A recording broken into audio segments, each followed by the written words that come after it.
Bonjour, c'est Isabelle Proust. Bienvenue dans l'épisode 5 de cette série qui vous donne les clés pour permettre d'accélérer sans vous épuiser.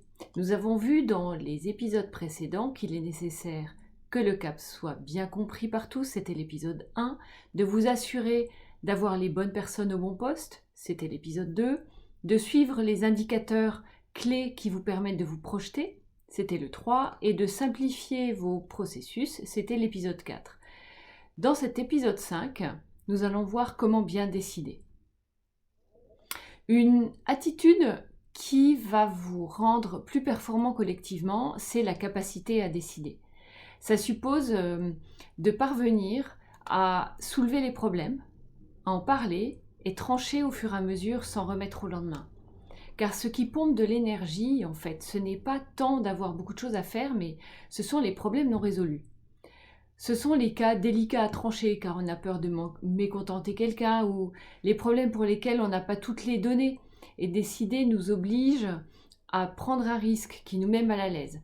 Ce type de problème en suspens nous encombre l'esprit, car il s'ajoute à la liste des choses à faire, il crée des goulots d'étranglement et nous donne mauvaise conscience.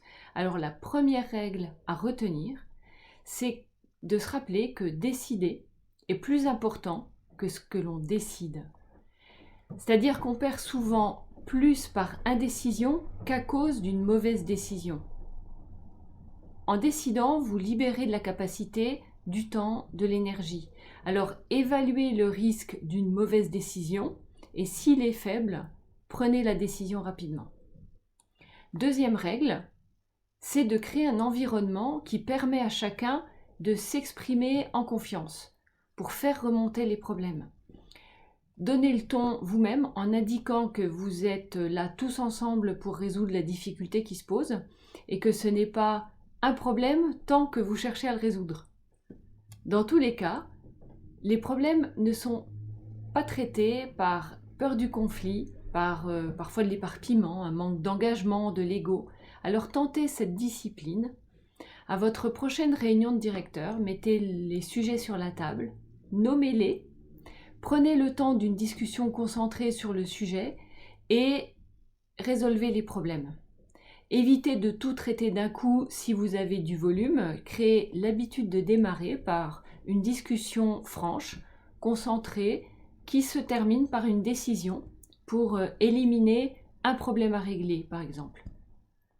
Et commencez par celui qui vous effraie le plus, c'est sans doute le plus crucial et que vous avez retardé le plus longtemps. J'espère que ces 5 clés vous auront été utiles. Et surtout, je vous encourage à les mettre en pratique car elles rendront à coup sûr votre organisation plus performante. Et vous-même, vous y gagnerez en efficacité et en confort.